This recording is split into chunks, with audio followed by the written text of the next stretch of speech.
तो आइए दोस्तों, हम आज बात करेंगे वेक्टर ऑपरेशंस के बारे में।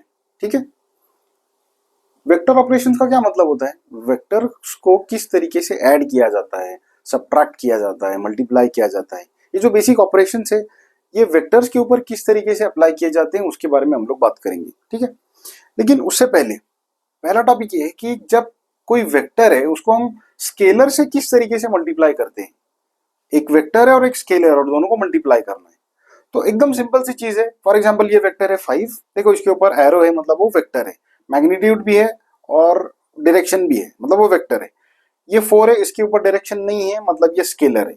तो एक वेक्टर को स्केलर से मल्टीप्लाई किस तरीके से किया जाता है वो हम लोग देखेंगे। सिंपली क्या करना है, नंबर्स को मल्टीप्लाई कर देना है। 5 इंटू 4 20 मल्टीप्लाई कर दिया हम लोगों ने, डायरेक्शन को एज इट इज रखना है, डायरेक्शन मिल जाएगा। मतलब जब कोई वेक्टर एक स्केलर से मल्टीप्लाई होता है तो हमको जो मिलेगा वो एक वेक्टर मिलेगा, क्योंकि उसके अंदर डायरेक्शन होना चाहिए, क्योंकि दोनों में से एक के पास तो डायरेक्शन है ना। एक और एग्जांपल लेके देखेंगे। फॉर एग्जांपल ये वेक्टर है ए जिसका मैग्नीट्यूड है 5, उसके साथ डायरेक्शन भी है बराबर। अब इसको हमको अगर 4 टाइम्स मल्टीप्लाई करना है, 4 से मल्टीप्लाई करना है, तो हम क्या करेंगे, ये लेंथ जो है 1 2 3 4 टाइम्स कर देंगे। डायरेक्शन वही रखा राइट में बराबर है। ए जिसका मैग्नीट्यूड 5 है उसके साथ डायरेक्शन है, 4 से मल्टीप्लाई कर दिया, मुझे वेक्टर मिल गया बी जो कि हो गया 20। This is how multiplication is done. Okay, ठीक है। अब हम बात करेंगे एडिशन ऑफ वेक्टर्स की, कि वेक्टर्स को ऐड कैसे किया जाता है। अब उसमें भी बहुत सारे अलग अलग टाइप्स हैं। पहला टाइप ये है कि जब दो वेक्टर सेम डायरेक्शन में हैं तो ऐड कैसे करेंगे। फॉर एग्जांपल ये वेक्टर है 3 जिसका डायरेक्शन राइट में है, ये वेक्टर है बी उसका मैग्नीट्यूड 7 है, अगेन डायरेक्शन राइट में है, और दोनों को हमको ऐड करना है, vector A plus vector B. तो इससे हमको वेक्टर सी मिलेगा। वो हम कैसे बनाएंगे, सिंपली क्या करना है, डायरेक्शन अगर दोनों का सेम है तो रिजल्टेंट का भी डायरेक्शन सेम रहेगा, सेम डायरेक्शन रखना है, दोनों के मैग्नीट्यूड्स को ऐड अप कर देना है। 3 + 7 = 10, तो हमको मिल गया हमारा वेक्टर सी विच इज 10, और उसका डायरेक्शन दोनों के डायरेक्शन से मैच करेगा। एकदम सिंपल है, जैसे हम नॉर्मल एडिशन करते हैं वैसा ही करना है और कुछ भी नहीं करना है। ठीक है। अब टाइप 2, दूसरा टाइप ये है कि हमको करना एडिशन ही है, लेकिन अब सिचुएशन ये है कि पहला वेक्टर और दूसरा वेक्टर दोनों का डायरेक्शन कंप्लीटली अपोजिट है। अब इन दोनों का रिजल्टेंट इफेक्ट कैसे होगा, इन दोनों का एडिशन कैसे होगा, वो हमको समझने की कोशिश करना है। तो लिखा कैसे जाएगा, A vector plus B vector is C vector. लिखा तो ऐसा ही जाएगा, लेकिन हम ड्रॉ कैसे करेंगे कि ये 7 है राइट में और 3 है लेफ्ट में। तो जो रिजल्टेंट वेक्टर हम ड्रॉ करेंगे वो पहले तो ये 7 और 3 को सब्ट्रैक्ट कर देंगे, 7 - 3 हो जाएगा। क्यों, क्योंकि ये 3 वाला जो वेक्टर है वो अपोजिट डायरेक्शन में है, राइट। तो अब हमको जो वेक्टर सी मिलेगा उसका जो मैग्नीट्यूड होगा वो 7 - 3 होगा मतलब 4, और सी का जो डायरेक्शन होगा वो दोनों में से जो बड़ा वेक्टर है उसके डायरेक्शन में होगा। तो बड़ा वेक्टर बेसिकली ए है, तो ए राइट में जा रहा है तो सी भी राइट में जाएगा। जैसे हम नंबर्स के लिए करते हैं सिंपल, वैसा ही हमको करना है कि वेक्टर ए और वेक्टर बी अगर दोनों सेम डायरेक्शन में है तो हम मैग्नीट्यूड्स को ऐड अप कर देंगे, 3 + 7 10 कर देंगे। अगर दोनों अपोजिट डायरेक्शन में है तो फिर हम नंबर्स को सब्ट्रैक्ट कर देंगे। ए प्लस बी लिखा हुआ है मैंने, तो इसलिए मैं क्या करूंगा ए, लेकिन ये बी अपोजिट डायरेक्शन में होने की वजह से मैं प्लस नहीं करूंगा, उसको माइनस कर दूंगा। तो 7 - 3 करके मुझे 4 आ जाएगा। डायरेक्शन बड़े का रहेगा, जो वेक्टर बड़ा है उसका डायरेक्शन हम देंगे। तो ये हो गया हमारा एडिशन ऑफ वेक्टर्स। उसके दो टाइप्स, पहला टाइप क्या, जब दो वेक्टर सेम डायरेक्शन में तो कैसे किया जाएगा। दूसरा टाइप क्या, जब दोनों वेक्टर्स अपोजिट डायरेक्शन में तो कैसे किया जाएगा। अभी मैं थोड़ा सा स्क्रीन से थोड़ा सा बोर्ड से हट जाता हूं ताकि आप रिवीजन के लिए स्क्रीनशॉट ले सको। ठीक है,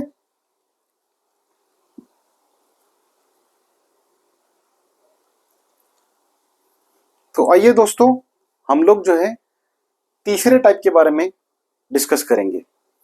when vectors are inclined to one another, जब वेक्टर्स जो है सेम डायरेक्शन में भी नहीं है, वेक्टर्स अपोजिट डायरेक्शन में भी नहीं है, वेक्टर्स एक दूसरे से सर्टेन एंगल के ऊपर है। जैसा कि आप लोग यहां देख सकते हैं, ये दोनों वेक्टर्स जो है सेम डायरेक्शन में नहीं है, अपोजिट डायरेक्शन में भी नहीं है, एक स्पेसिफिक एंगल के ऊपर है, ये एंगल है। ठीक है, तो इस केस में या इस केस में या इस केस में हम लोग एडिशन किस तरह करेंगे वो देखा जाएगा। ठीक है, अब स्टेटमेंट तो ऐसा ही लिखा जाएगा, vector A plus vector B is your vector C. अब इस केस में हम लोग कैसा करेंगे, पहले वेक्टर के शुरू से शुरू करेंगे। याद रहे, पहला वेक्टर जो है ये पहला वेक्टर है, इसके शुरू से शुरू करेंगे और दूसरे वेक्टर के एंड पे खत्म करेंगे। तो यहां से स्टार्ट करेंगे, यहां एंड करेंगे। This is your vector C. ठीक है, इस केस में हम लोग देखेंगे पहले वेक्टर के शुरू से शुरू करेंगे, यहां से स्टार्ट करेंगे, दूसरा वेक्टर जहां खत्म हो रहा है वहां पर एंड करेंगे। मतलब हमारा जो रिजल्टेंट होगा वो इस तरह होगा, वेक्टर सी यहां पर इस तरीके से आएगा। इस केस में देखेंगे पहला वेक्टर कहां से स्टार्ट हो रहा है, यहां से, दूसरा वेक्टर कहां से स्टार्ट हो रहा है, यहां से, और खत्म हो रहा है यहां पर। तो पहले वेक्टर के शुरू से शुरू करेंगे, दूसरे वेक्टर के एंड पे खत्म करेंगे। तो हम लोग यहाँ लाइन ड्रॉ करेंगे कुछ इस तरीके से, तो ये होगा हमारा सी वेक्टर। तीनों केस में स्टेटमेंट लिखने का तरीका सेम रहेगा, addition of two vectors A plus B is vector C, लेकिन हर एक केस में उसका ड्रॉ करने का जो डायरेक्शन आएगा वो अलग अलग आएगा तीनों केस में। क्यों? क्योंकि तीनों केस में मैंने ए और बी के डायरेक्शंस अलग अलग रखे हैं। इस हिसाब से आप देखेंगे डेफिनेशन ये सेम रहता है। कैसे? कि पहले वेक्टर से के स्टार्ट से आपको स्टार्ट करना है, दूसरे वेक्टर के एंड पे आपको एंड करना है। तो यहां से लेके यहां हम लोगों ने ड्रॉ किया, यहां से यहां ड्रॉ किया, यहां से यहां ड्रॉ किया। अब अगर आप इस चीज को एक रूल के फॉर्म में देखेंगे, एक लॉ के फॉर्म में देखेंगे, तो हम इसको ट्रायंगल लॉ ऑफ वेक्टर्स बोलते हैं। अगर आप किसी बुक में ये triangle law of vector search करेंगे तो स्टेटमेंट आपको इस तरीके से मिलेगा। हम लोग स्टेटमेंट पे गौर करेंगे कि स्टेटमेंट क्या है, क्या वो स्टेटमेंट हमारा ये एक्सप्लेनेशन मैच करता है या नहीं, वो देखने की कोशिश करेंगे। तो स्टेटमेंट कुछ ऐसा है, when two sides of a triangle, ये ट्रायंगल दिख रहा है, इसके ये दो साइड्स है, बराबर। when two sides of a triangle are represented by two vectors in magnitude and direction, मतलब एक ट्रायंगल के दो साइड्स अगर उनको दो वेक्टर्स रिप्रेजेंट कर रहे हैं, मैग्नीट्यूड में भी और डायरेक्शन में भी, मतलब वो ट्रायंगल का जो लेंथ है वो वेक्टर के मैग्नीट्यूड के हिसाब से ड्रॉ किया है, उसका डायरेक्शन भी वेक्टर के डायरेक्शन के हिसाब से लिया गया है। तो दोनों वेक्टर्स को मैग्नीट्यूड और डायरेक्शन के हिसाब से ड्रॉ किया गया है। ठीक है, तो उस ट्रायंगल के जो दो साइड्स है वो दो वेक्टर्स ही रिप्रेजेंट कर रहे हैं। टेकन इन ऑर्डर, मतलब वेक्टर्स ऐसे ड्रॉ किए हैं कि पहला वेक्टर जहां खत्म होगा वहां से दूसरा वेक्टर स्टार्ट होगा। अगर ऐसा है, when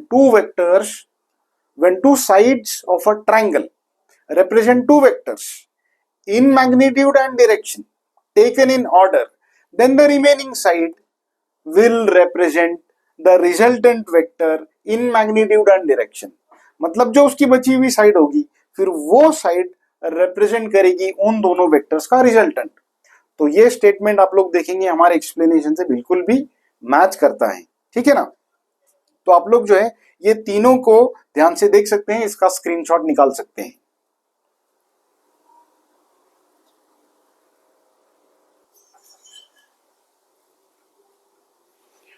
तो आइए दोस्तों हम लोग देखेंगे फोर्थ टाइप के दो वेक्टर्स को हमको ऐड करना है। स्टेटमेंट तो वैसा ही लिखा जाएगा, vector A plus vector B gives you vector C, लेकिन इस केस में जो दो वेक्टर्स है वो एक दूसरे से सेम डायरेक्शन में भी नहीं है, अपोजिट डायरेक्शन में भी नहीं है, और एक के बाद एक भी नहीं है, मतलब पहला वेक्टर जहां खत्म हो रहा है वहां से दूसरा वेक्टर स्टार्ट हो रहा है, ऐसा भी नहीं है। तो पहले ये तीन टाइप हम लोग डिस्कस कर चुके। अब ये चौथा टाइप है कि वेक्टर्स एक दूसरे से सर्टेन एंगल पर इंक्लाइंड है, दोनों के बीच में एक सर्टेन एंगल है, लेकिन दोनों की शुरुआत एक ही पॉइंट से है। ठीक है, अगर ऐसा केस आता है तो इन दोनों को ऐड किस तरह किया जाएगा, उसके लिए हम लोग एक रूल इस्तेमाल करेंगे जिसको हम बोलते हैं पैरेललोग्राम लॉ। पैरेललोग्राम का क्या मतलब होता है कि ऐसा एक स्ट्रक्चर जिसमें अपोजिट साइड्स जो है वो पैरेलल होते हैं। तो अब इस डायग्राम को अगर पैरेललोग्राम बनाना है तो हमको क्या करना पड़ेगा, ये ए वेक्टर से एग्जैक्ट पैरेलल एक लाइन ड्रॉ करनी पड़ेगी यहां से। तो यहां से मैं एक पैरेलल लाइन ऐसे ड्रॉ करता हूं, ठीक है, और बी वेक्टर को एग्जैक्ट एक पैरेलल लाइन ड्रॉ करनी पड़ेगी यहां से। तो ऐसे मैंने पैरेलल लाइन ड्रॉ कर दी, मतलब बेसिकली मैंने क्या किया, पैरेललोग्राम कंप्लीट कर दिया। ठीक है, अब पैरेललोग्राम कंप्लीट करने के बाद मुझे दोनों वेक्टर्स की जहां से शुरुआत है, याद रहे दोनों वेक्टर्स की जहां से शुरुआत है वहां से स्टार्ट करना है और डायगोनली अपोजिट पॉइंट पे खत्म करना है ऐसे। तो मेरा सी वेक्टर वो इस तरीके से होगा, vector A plus vector B will give me vector C, और उसको ड्रॉ इस तरीके से करेंगे कि दोनों वेक्टर्स के बीच से यानी दोनों वेक्टर्स जहां से स्टार्ट हो रहे हैं वहां से स्टार्ट करना है और डायगोनली अपोजिट पॉइंट जो है ये वहां पर खत्म करना है। तो C vector will give me the addition of these two vectors A and B. ठीक है, तो मैं अभी जरा साइड हो जाता हूं, आप लोग उसका स्क्रीनशॉट ले सकते हैं।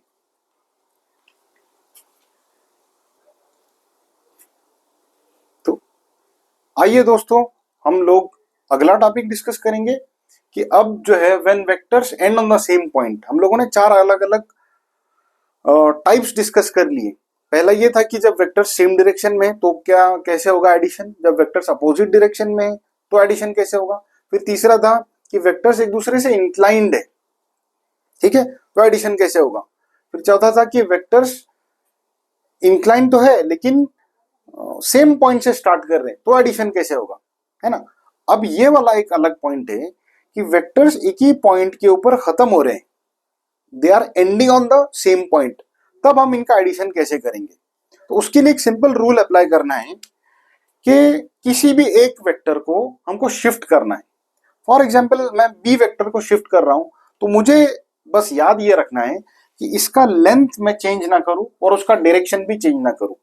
अगर मैं बी वेक्टर का मैग्नीट्यूड सेम रखता हूं और डायरेक्शन सेम रखता हूं तो I can shift vector B anywhere. तो फॉर एग्जाम्पल ये मार्कर की लेंथ का इतना वेक्टर है, ठीक है, और उसका डायरेक्शन ऐसा, तो मैं क्या करूंगा, बी को ऐसे ऊपर शिफ्ट कर दूंगा ऐसे यहां पर। तो क्या करूंगा मैं, बी इस तरीके से ऐसे ड्रॉ कर दिया मैंने ऐसे, मतलब B vector as it is यहां शिफ्ट हो गया। अब आप देखेंगे कि हमारा जो केस है वो इस तरीके से बन गया कि पहला वेक्टर जहां खत्म हो रहा है वहां से मेरा दूसरा वेक्टर स्टार्ट हो रहा है।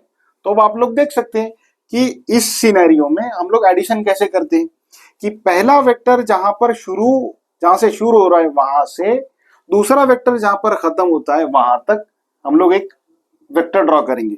तो ए से के स्टार्टिंग से बी के एंड तक, this is how vector C will B.